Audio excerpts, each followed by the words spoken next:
So we know some of the basics so far. The Jewish calendar follows the lunar cycle. We do take the solar cycle into consideration, which is why we have leap years every couple of years to keep Passover in the springtime. And the way it worked was if the witnesses saw the moon on the night of the 30th, they would come to the central court of law in Israel, testify that they saw the moon, and based on this, the Beis Din, the court of law, would declare that day Rosh Chodesh, the beginning of the month.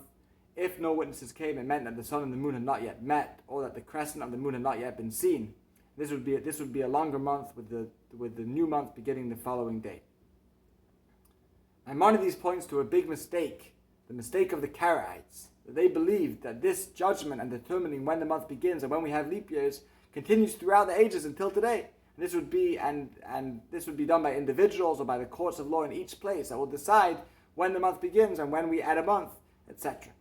This is a big mistake because it says in the book of Psalms that that the Torah will come forth from Zion and the word of God from Jerusalem. Now that we no longer have a central court of law in Israel, this judgment no longer happens. And what we do today is that we follow a calendar that was set up back then by Hillel the Great, who saw that the Jewish people were starting to be dispersed throughout the exiles, and he made a calendar which took into consideration all of the astronomical calculations, a calendar until the end of times, and this is what we follow today. Thanks for watching.